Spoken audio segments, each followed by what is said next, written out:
사도신경하심으로 우리의 신앙을 하나님 앞에 고백합니다. 나는 전능하신 아버지 하나님, 천지의 창조주를 믿습니다. 나는 그의 유일하신 아들 우리 주 예수 그리스도를 믿습니다. 그는 성령으로 잉태되어 동정녀 마리아에게서 나시고 본디오 빌라도에게 고난을 받아 십자가에 못 박혀 죽으시고 장사된 지 사흘 만에 죽은 자 가운데서 다시 살아나셨으며 하늘에 오르시어 전능하신 아버지 하나님 우편에 앉아 계시다가 거기로부터 살아있는 자와 죽은 자를 심판하러 오십니다. 나는 성령을 믿으며 거룩한 공교회와 성도의 교제와 죄를 용서받는 것과 몸의 부활과 영생을 믿습니다. 아멘. 찬송가 439장입니다.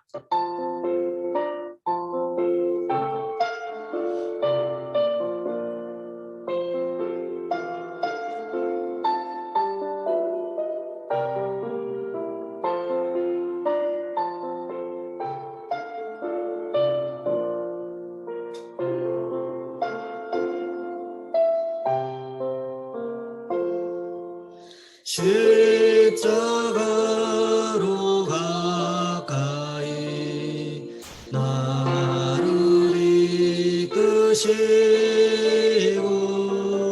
거기 흘린 보혈로 정케 하옵소서.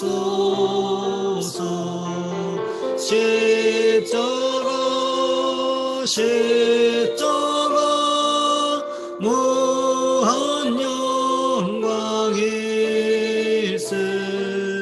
요단강을 건넌 후 영원한 시건네. 십자가에 가까이 내가 떨고 섰네. 거기 있는 새벽별 내게 비추시네. 십자가 무한 영광일세. 요단강을 건넌 후 영원한 시건네.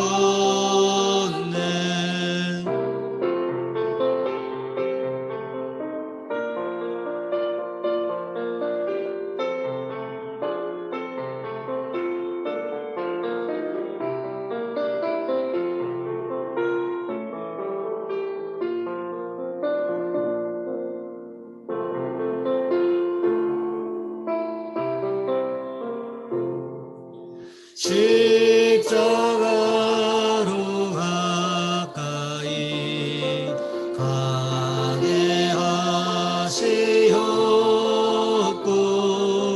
몸소 받은 고생도 알게 하옵소서.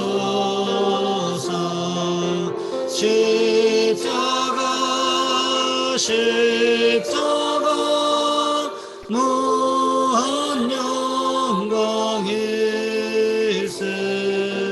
요단강을 건넌 후 영원한 시건네. 십자가에 가까이 의지하고 서서 전국 이를 때까지 항상 머물겠네. 십자가 무한 영광일세. 요단강을 건넌 후 영원한 시건네.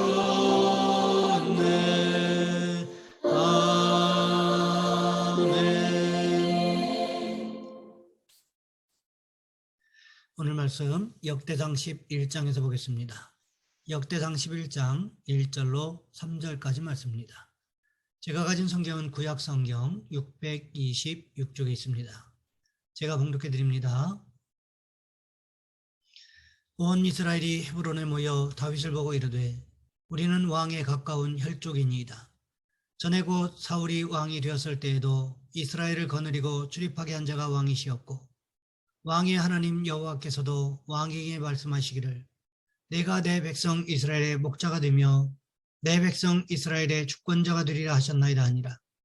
이에 이스라엘의 모든 장로가 헤브론에 있는 왕에게로 나아가니 헤브론에서 다윗이 그들과 여호와 앞에 언약을 맺음에 그들이 다윗에게 기름을 부어 이스라엘의 왕으로 삼으니 여호와께서 사무엘을 통하여 전하신 말씀대로 되었더라. 아멘.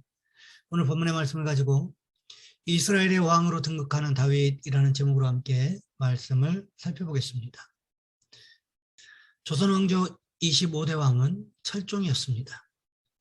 그가 어떻게 하여 왕위에 오르게 되었는지는 역사에 자세히 기록되어 있습니다. 그는 강화도령으로 살다가 어느 날 갑자기 조선 왕조의 왕이 되었습니다.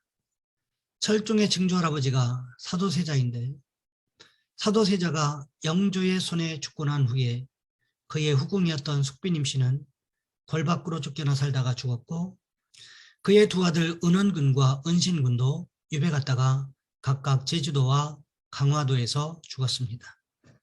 철종은 바로 은원군의 손자로서 강화도에서 평민처럼 살다가 갑자기 왕위에 오르게 된 것입니다. 당시 권력을 쥐고 있던 신하들은 똑똑한 왕을 원하지 않았습니다. 그렇다고 해서 이성계의 피를 이어받지 않은 사람이 왕이 될 수도 없었습니다.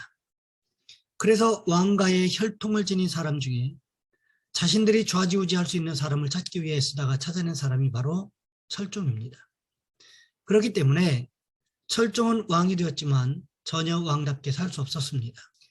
왕이 제대로 왕노릇하기 위해서는 많은 것을 배워야 했지만 똑똑한 신하들은 왕을 가르치지 않았습니다. 그러니 자연히 철종은 왕이었음에도 불구하고 왕답게 살지 못하고 후궁들을 희롱하고 술이나 마시며 방탕한 생활을 하다가 일찍 죽고 말았습니다. 우리는 이 같은 철종형 그리스도인이 되는 것을 경계해야 합니다. 실제로 교회 안에 수많은 철종형 그리스도인들이 있습니다. 우리가 어떻게 하나님의 자녀가 되며 어떻게 왕 같은 제사장이 됩니까? 예수 그리스도의 보혈의 은혜로 되는 것입니다. 예수님이 흘리신 피가 나를 위해 흘리신 피라는 사실을 믿기만 하면 우리는 하나님의 자녀가 되고 왕 같은 제사장이 됩니다. 그러나 거기에서 그치면 안 됩니다. 예수 그리스도의 십자가의 은혜로 하나님의 자녀가 된 다음에는 우리를 거룩하게 구별하셔서 하나님의 자녀답게 성장시키려는 하나님의 가르침을 받고 성숙해 가야 합니다. 먹고 살기 바쁘다는 이유로 피곤하다는 이유로 이런저런 핑계를 대며 계속 방탕한 생활을 영위하면 안 됩니다. 그것이 바로 철종형 그리스도인의 모습에 머무는 모습입니다. 오늘 본문에 보시면 이런 철종의 모습과는 전혀 다른 모습으로 나타나고 있는 다윗의 모습이 기록되어 있습니다. 사실 다윗은 왕으로 기름 부음을 받은 것이 이번이 처음이 아니었습니다. 언제 있었습니까? 먼저는 사무엘상 16장 12절과 13절 말씀해 보시면 이렇게 기록하고 있습니다. 이에 사람을 보내어 그를 데려오매 그의 빛이 붉고 눈이 빼어나고 얼굴이 아름답더라. 여호와께서 이르시되 이가 그니 일어나 기름을 부으라 하시는지라. 사무엘이 기름 뿔병을 가져다가 그의 형제 중에서 그에게 부었더니 이날 이후로 다윗이 여호와의 영에게 크게 감동되니라. 사무엘이 떠나서 라마로 가니라. 아무도 주목하지 않았지만 하나님께서 다윗을 주목하셨고 사울 이후에 왕으로 삼기 위하여 사무엘 선지자를 통하여 기름 붓는 사건이 있었다는 거지요. 그 이후에 언제 또 기름 부음을 받았습니까? 사무엘하 2장 4절 말씀해 보시면 이렇게 기록하고 있습니다. 유다 사람들이 와서 거기서 다윗에게 기름을 부어 유다 족속의 왕으로 삼았더라. 다윗이 유다 족속의 왕으로 등극하는 순간에 기름 부음을 받았다는 거지요. 오늘 본문의 사건은 다윗이 세 번째 기름 부음 받는 순간을 기록하고 있다는 것입니다. 오늘 본문 1절부터 3절까지 말씀해 보시면 이렇게 기록하고 있습니다. 온 이스라엘이 헤브론에 모여 다윗을 보고 이르되 우리는 왕에 가까운 혈족이니이다. 전에 곧 사울이 왕이 되었을 때에도 이스라엘을 거느리고 출입하게 한 자가 왕이시었고 왕의 하나님 여호와께서도 왕에게 말씀하시기를 내가 내 백성 이스라엘의 목자가 되며 내 백성 이스라엘의 주권자가 되리라 하셨나이다 하니라. 이에 이스라엘의 모든 장로가 헤브론에 있는 왕에게로 나아가니 헤브론에서 다윗이 그들과 여호와 앞에 언약을 맺음에 그들이 다윗에게 기름을 부어 이스라엘의 왕으로 삼으니 여호와께서 사무엘을 통하여 전하신 말씀대로 되었더라. 동일한 기록이 사무엘하 5장 1절부터 3절까지의 말씀에 기록되어 있다는 거지요. 역대상 말씀만 보면 사울이 죽자마자 다윗이 통합 이스라엘의 왕으로 등극한 것처럼 보이지만 사실은 그렇지 않습니다. 중간에 수많은 사건과 사고가 있었습니다. 다윗이 헤브론에서 유다 족속의 왕으로 다스린 날수가 무려 7년 6개월이었다고 사무엘하 2장 11절 말씀은 기록하고 있습니다. 그리고 사무엘하 5장 4절과 5절 말씀을 보시면 이렇게 기록하고 있습니다. 다윗이 나이가 30세에 왕위에 올라 40년 동안 다스렸으되 헤브론에서 7년 6개월 동안 유다를 다스렸고 예루살렘에서 33년 동안 온 이스라엘과 유다를 다스렸더라. 그러니까 사울이 죽고 다윗이 유다 지파의 왕이 된 후에 7년 6개월 동안 유다 지파와 사울 왕을 지지하던 지파들 간에 치열한 전쟁이 전개되고 있었다는 것입니다. 그 가운데서 아브넬이 사울의 아들 이스보셋을 왕으로 삼고 다윗과 대치하고 있었습니다. 그러면서 지속적으로 두 집안 사이에 전쟁이 벌어지고 있었는데 다윗의 집은 점점 강성해져 가고 사울의 집안은 점점 더 약해져 가고 있었습니다. 결국 어떻게 됩니까? 아브넬이 요압에 의해서 살해됩니다. 그리고 사울의 아들 이스보셋이 바하나와 레갑에 의해서 암살당합니다.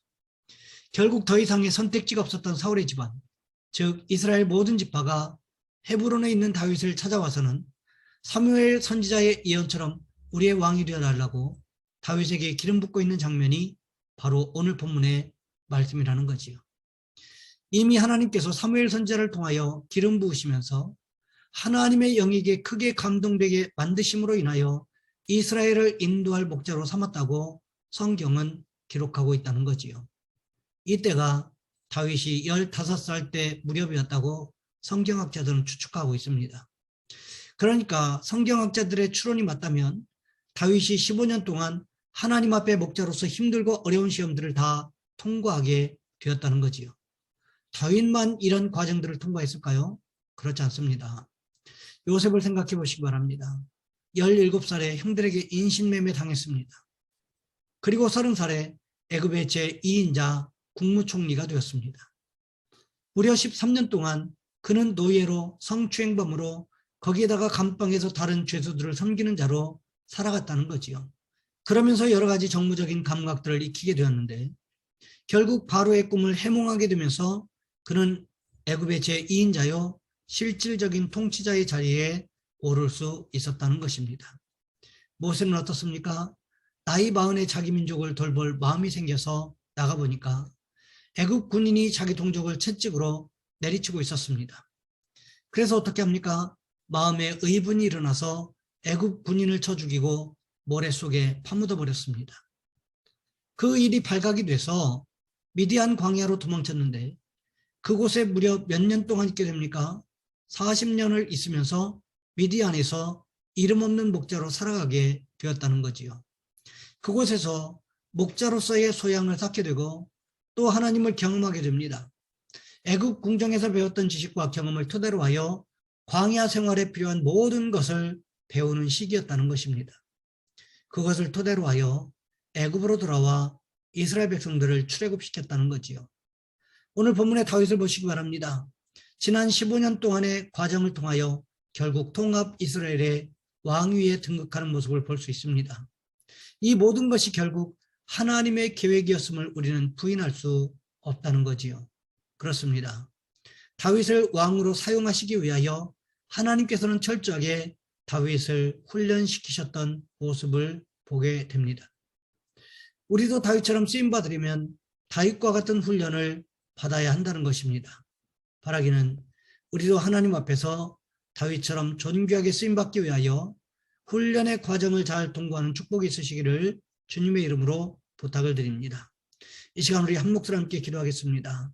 하나님, 우리 앞에 주어진 훈련의 과정들을 믿음으로 기도로 잘 통과하는 축복 있게 도와주시기를 원합니다. 또한 기도하실 것은 오늘 온라인으로 드려지는 예배를 위하여 함께 기도합니다. 하나님, 예배마다 우리에게 은혜를 주시고 말씀을 들을 길을 허락하여 주옵소서. 이 시간 우리 주여 한번 간절히 부르신 후에 한 목소리 함께 기도합니다. 주여, 사랑의 하나님, 우리를 도와주시기를 원합니다.